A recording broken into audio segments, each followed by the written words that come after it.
Hello there. Thanks for joining us today. Just wanted to pop on here and say that we'll be getting started in about 1 minute. Just going to give a few more people a chance to join. So hang in there. Once we do get started, we'll be about 30 to 35 minutes today. Talk to you in a bit.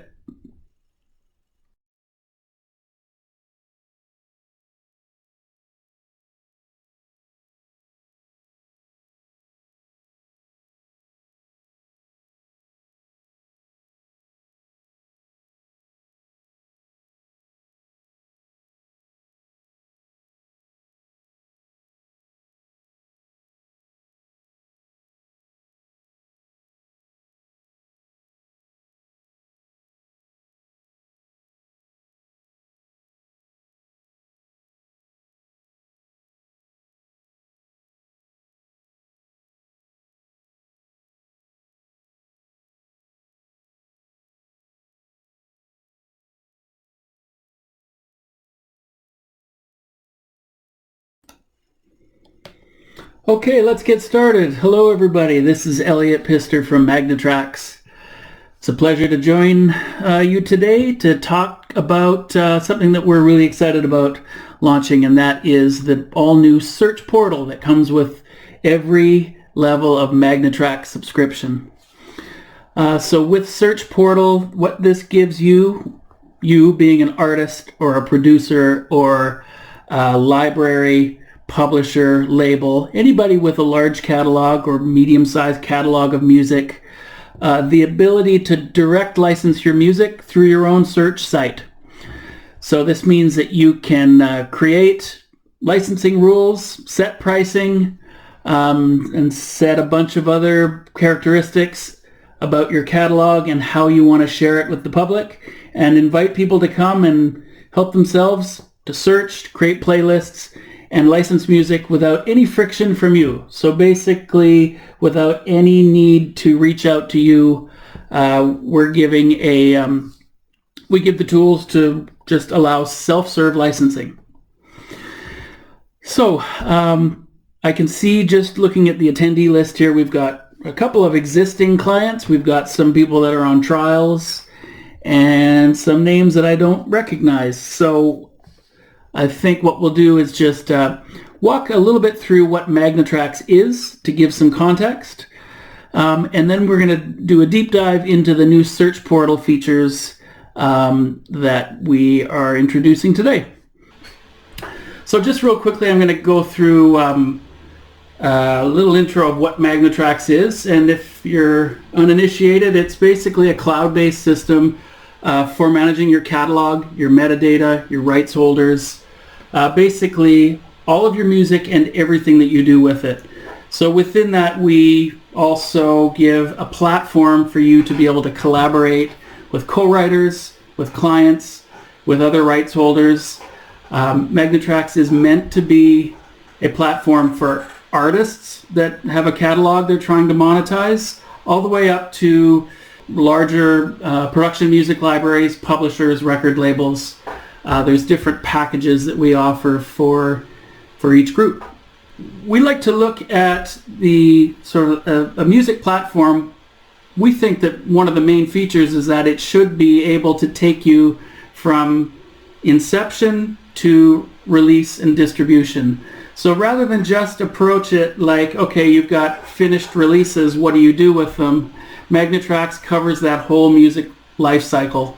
So from researching trends through production and release planning, music and contract administration, preparing your releases, marketing, licensing, and ultimately distribution through more than 40 different streaming services that Magnetracks is connected with. So your Spotify's, Amazon Music, Apple Music, and the like.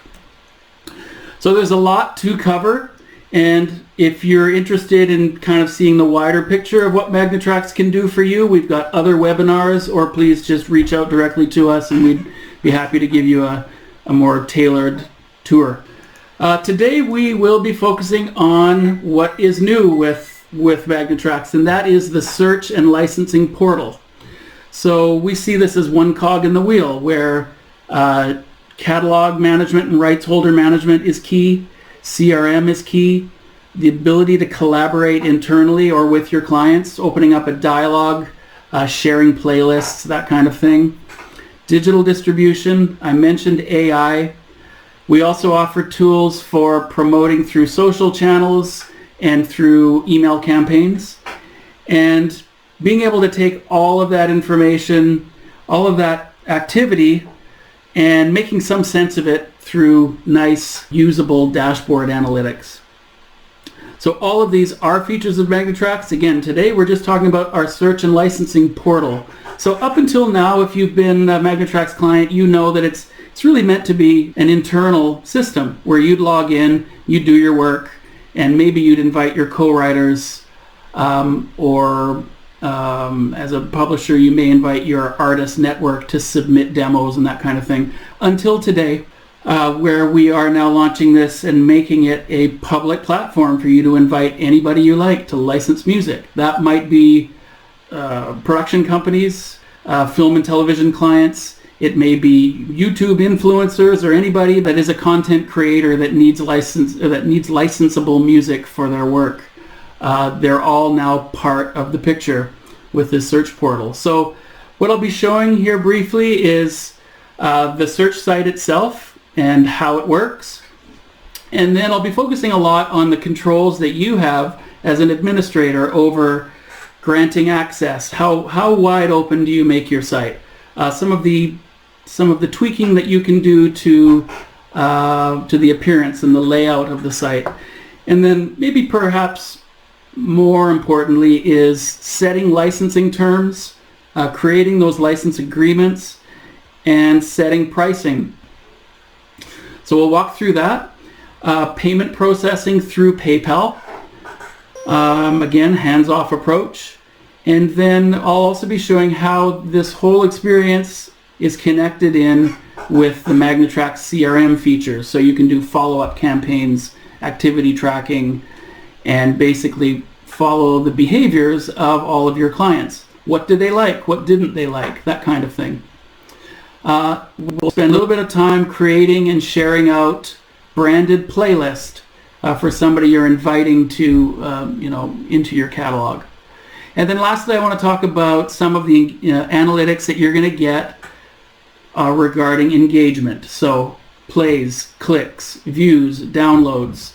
Where in the world geographically is your interest coming from? What styles of music do they prefer over others? That kind of thing. We'll be talking about those dashboard, those really nice visual charts that help you make good decisions. So that's what our marching orders are. Let's now walk through Magnetracks really from two different perspectives. So I want to start as a catalog administrator. Okay, so this is you logging in and setting up your portal for the first time. So I'm going to visit my Magnetracks site. I'll log in as an administrator. And when I do that, I'm going to be dropped off at our dashboard page. Like I said, I'm not going to give a full tour of Magnetracks here. I think probably we'll just head right over to settings. And in here, we've got basically Search Portal. The new Search Portal feature is just another app that Magnetracks connects with. So if I go into the connected apps area, you're going to see some of these, some of them well known, like SoundCloud, Box, Dashgo, MailChimp, TuneSat. These are all optional add-ins that you can enable. So Search Portal is just like that. I've turned it on already, so let's just go right into the settings area. And before we invite anybody to our catalog, we're going to want to tweak it. We're going to want to set the rules and decide how we're going to monetize our music. So right off the top, we've got just general settings. So giving your site a name, making sure it's got a link back to your main website. And depending on what type of company you are, there's some modifications that happen to your site. So in my case, I'm going to say I'm a music library. I'm licensing production music. And there's going to be inquiries that come through your site. Like I said, lots of them will be hands-off and sort of self-serve licensing, but you need to decide, well, who's going to be our point person for any inquiries for custom licenses and that kind of thing. So we'll establish who that primary contact is from our user list. And then over in the Access tab, this is where we get to decide, hey, is this wide open to the public, or do we require people to register before they can search our catalog? So you have those controls. Once they are registered and we do approve their login, then we can also decide, all right, are they able to download local copies of our files as MP3 or WAV or AIF? So if we're going to allow them to do that, then we can also give them the choice of their favorite format to be able to download in.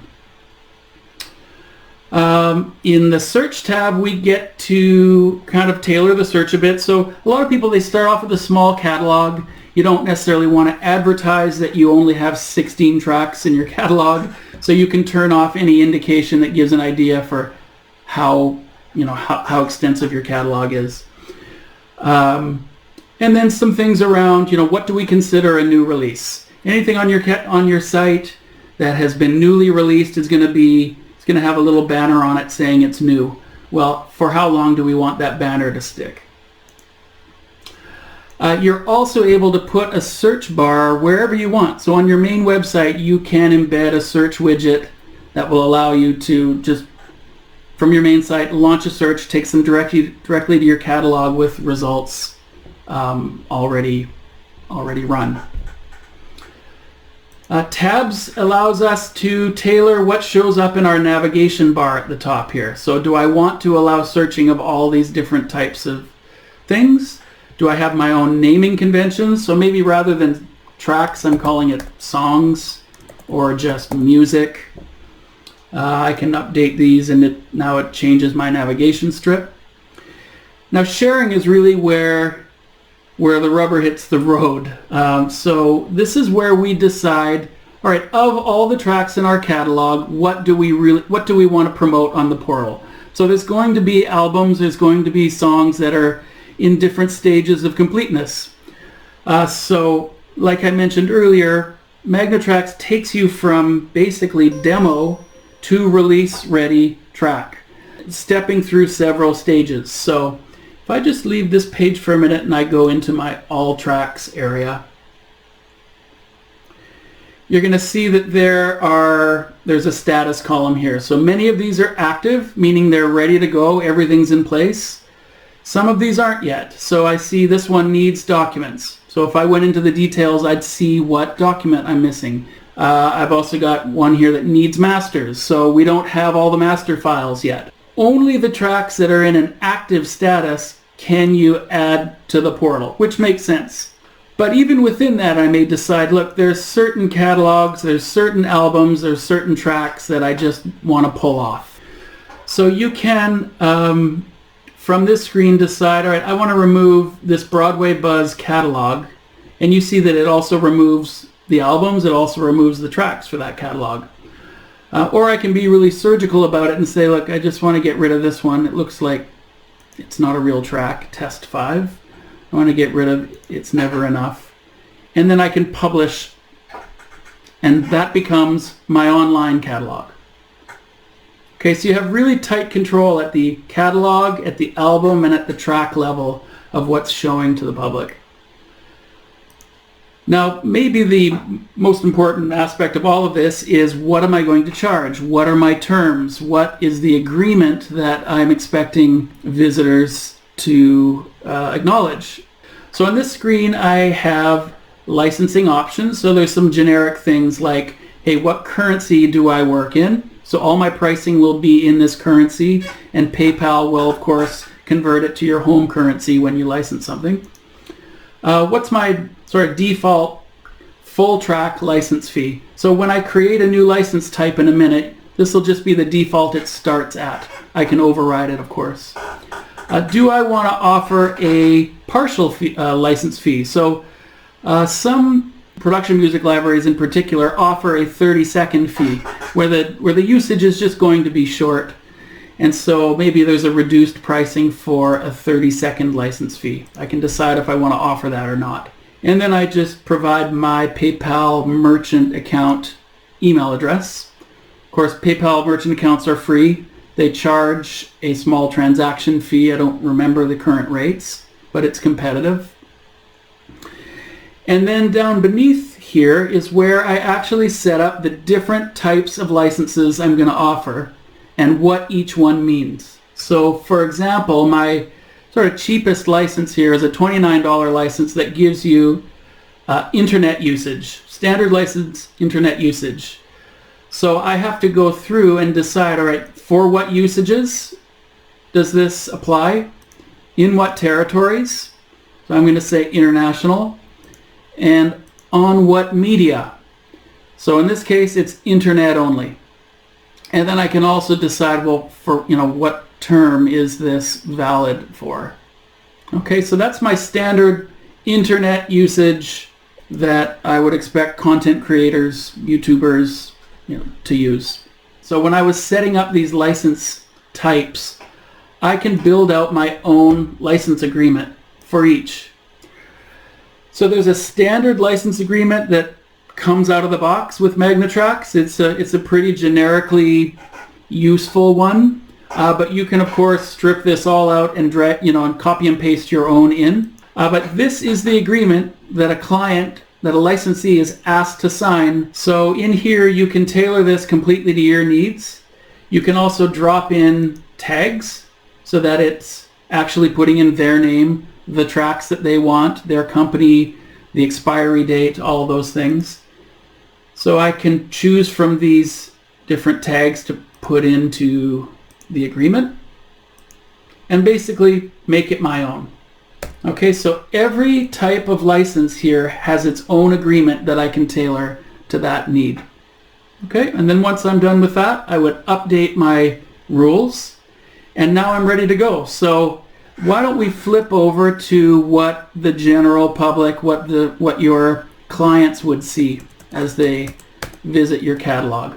Okay, so similar layout, but you can see a much simpler set of choices at the top. So I have the ability to search individual tracks. I can search and view by album, and with each one of these I can drill into and see the tracks that are part of that collection. Same thing with catalogs. If I go into a specific catalog, I see all the albums that are part of that catalog, and then I can drill further into the tracks in one of the albums. So pretty standard layout. It's kind of the way people are used to working when they are searching a music catalog online for licensable music. So we've really tried to model what is most common out there. Now if I went into playlists, there's actually two different types of playlists. So you as the administrator can publish a playlist that might be timely. It might be, hey, this is Christmas music, or this is my summertime jam playlist, something like that. And you can share it out and make it visible to anybody that visits your site.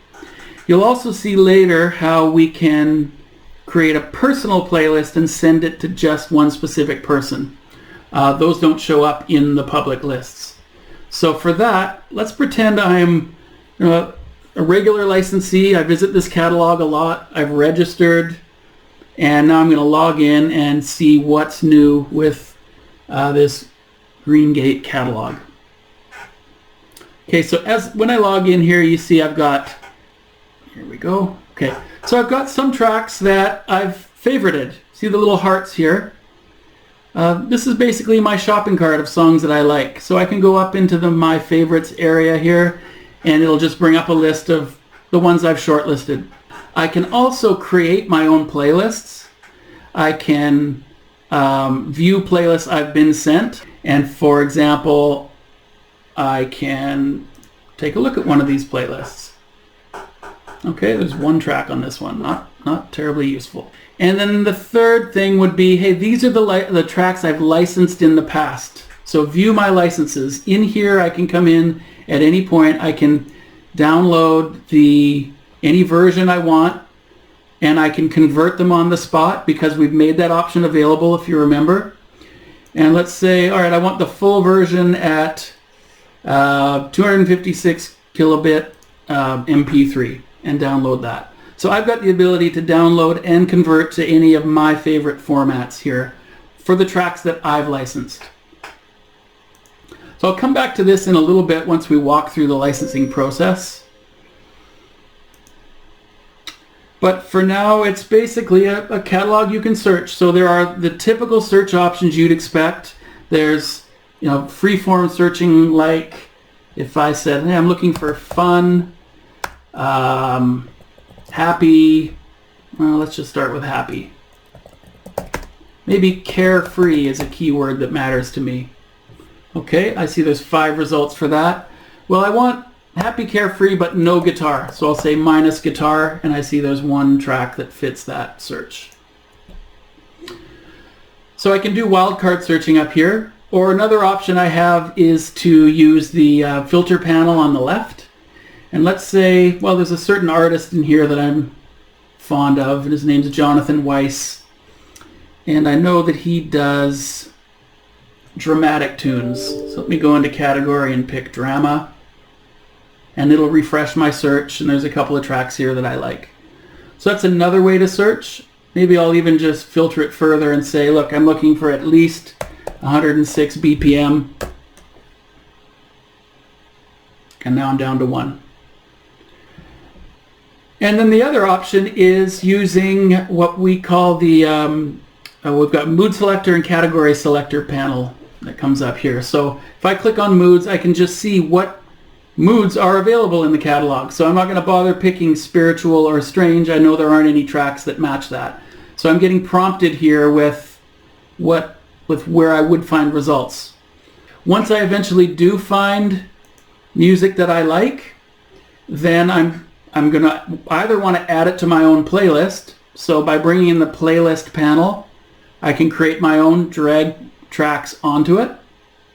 But I've already done that. As you can see up top here, I've got 7 of my own playlists. And let's take a look at, let's see, my favorite tracks. All right, Forever Zen and Ride With Me. I like both of these. And so let's select them, and let's say license selected. Okay, now the first thing I see is those different license types that I created back in the admin panel. So in here I'm seeing there's my standard license internet usage and a little description for what that means. So for use on internet as background title credits in international worldwide territories for perpetuity. Okay, that sounds like what I want to do. And now I get a form to fill out. So since I'm a logged in user, it just auto-populates everything that it can.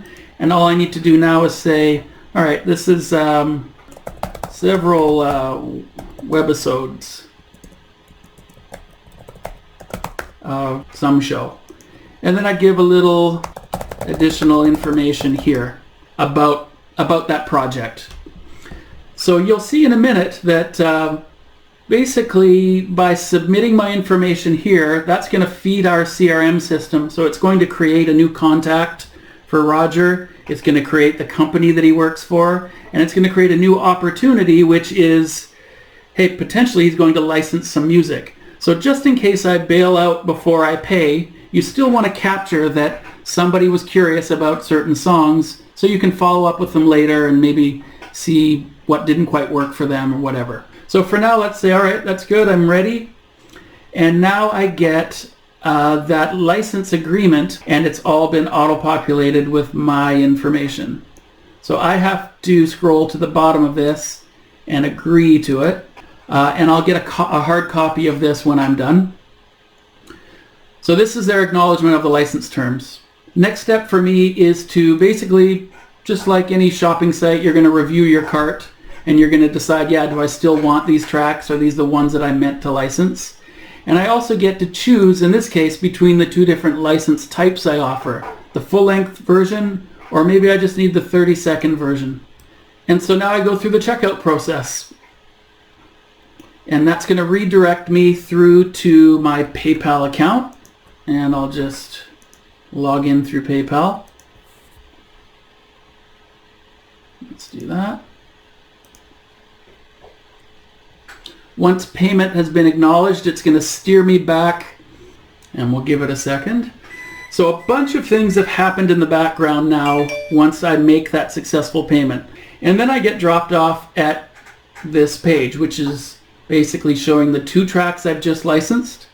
I can now go in and view the agreement that I've signed. So let me just show you what that looks like. So here is that agreement. So they get a copy of it. I get a copy of it emailed to me. Let me just bring that up. Okay. So meanwhile, as soon as I made my payment, I get the email saying, look, your tracks are ready for download. Click the link. Here's the tracks that you've licensed. Here's a copy of the agreement. And also here is the metadata for those tracks in Excel format. So that's what the client sees. That's what the licensee sees. Let's see what happened in the background as the catalog administrator. Okay, so let's just refresh this page here. And now you'll see on the top right, I've got some notifications. Let me bring that down. So if I go to the bottom here, I can see I just got a notification for the payment that was received from Roger Finkelstein. A rights assignment was created. If I go into here, you'll see that there's a record of this assignment of rights on these songs. And I also have attached to it the agreement that they signed. I also, in the background, if this was a new licensee I didn't know about, it created a contact for him as well. And it also created his company. Inside Roger's record, I can see that he's kind of had a long history with us. Let me go into the activity log and you'll see that we've pitched him many tracks. He shared a playlist with a friend. A lot of pitching activity here. So obviously this is somebody that I work very closely with. I can also go into the clicks area and I see an entire history of really everything that he has touched while viewing our catalog. So I can see that he viewed Summer Cruisin'. I can see that he made a bunch of tracks favorites. He downloaded one, he played a couple, he downloaded and viewed some others. So every time they make an action on your website, you're getting information that you can use then, and we'll see a little bit later on the dashboard. I also see that he was automatically added to an email list of ours called Past Licensees. So there's 14 members in that list. I can, anytime I have a new release, I can send that out to any of my email lists. And so probably Past Licensees would be a good list to hit up when I have new music. So one thing I might do is create a custom playlist based on the things that I saw that they liked when I was going through their click history. Seems reasonable. So to do that, I'm going to go into playlists. And like I mentioned earlier, we have 2 types of playlists. We have public and private ones. But let's just take a look at the list here for a minute, and you'll see that there's also some useful information over in these columns. So for every playlist I create, and I either publish to the portal or I send to somebody specific, I get to see how popular it is or isn't. So I've got one playlist here that I can see is getting a lot of attention, with 152 plays, 75 downloads, 47 views. So if I went into that playlist, I'd be able to see where those clicks are coming from, who's interested, and follow up with them and potentially send them more similar music. But for now, let's create a new playlist for Roger and let's send it to him. So let's go New Playlist. And that's going to drop us off at our catalog. I'm going to start with Chill Volume 4, and I could just drag tracks onto that playlist. Tipping Point's good. What else? How about Blood and Bones? And so I make a choice here. Am I going to publish this on the portal, or am I going to send it just to one person? Well, let's kind of do both here. Let's go into the settings on this playlist, and I get to tailor it a little bit. So I'll give it a name that I like. I can give it a description, and this will show up at the top of the page. And then I can decide, all right, is it public? Do I want to allow downloads? And this is the most important one for private playlists, and that is, do I want to allow this person to place a hold on this track? Which means that it won't appear in searches to anybody else while that hold is on it.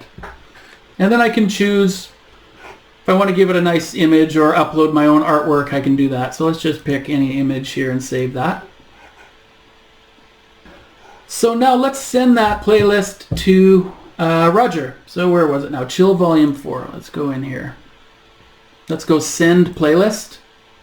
And I have choices. So not everything has to be in playlist form. I could also just send all the songs to an FTP site and ask him to download them. I can attach them as MP3s to an email. I can push them out to SoundCloud to a private playlist there and just tell them to visit that private playlist. Or I can send them to my box.com account, which sends them an invite, and ask them to download those files. But we're going to stick to the playlist approach here. So I'll go playlist page, and then in here I can say, who do I want to send it to? Is it all my past licensees, or is it like we were just planning to do? Let's send it just to Roger. And maybe I want to give it a custom message here and say, hey Roger, here's those tracks for those webisodes that you were working on. Maybe you'll like them. So I can include my own custom description and a few other options here, like does this playlist expire? So if he clicks on it a month from now, I can't hold tracks that long, so I want this thing to expire in 30 days so that he has to come back and ask for a new list or something like that. Okay. So now when I send out this playlist, it's going to send Roger an email, and he's going to be able to click a link in that email and come back to it. So there's my custom message that I included, and these are the tracks that I've earmarked for him. And now, because this is a private playlist, he can actually leave comments that come back to me. So he can listen through these tracks. Let's take this guy. Find something else, and then you can decide, hey, maybe that's close but not quite. So let me leave a comment and say, it's a bit too heavy for me. Something less hard rock. You will notice that any time that I touch anything, when I play a track, when I save it as a favorite, when I leave a comment, it's registering all those actions and it's saving them in that click history beside his account. So where is that useful? Well, let's go back to our main admin screen again, and let's jump to the dashboard. And let's take a look at the engagement. So engagement means what are people doing on my portal site? So from my activity dashboard, I've got a few charts. Like I've got engagement by location. So where in the world am I getting the most interest? Maybe I do massive promotional campaigns and I want to see, hey, are we getting more clicks in Italy or in Ireland or in the US or Canada? And you can drill right in on that and say, okay, looks like we've got a lot of clicks in Western Canada. Let's see what's going on down here. Lots happening in Vancouver. So that's engagement on a geographic basis, but you might also want to know which tracks are most popular. And I have top 10 tracks by engagement. That's Search Portal 1.0. So what we've delivered is a site that you can very quickly create and publish your music to and decide who gets access to it, and you're in business licensing your own music. Hopefully I didn't move too quickly. Hopefully I didn't confuse anybody. But I think in the space of 50 minutes, I've been able to show how you can get your portal site up and running and able to accept payments.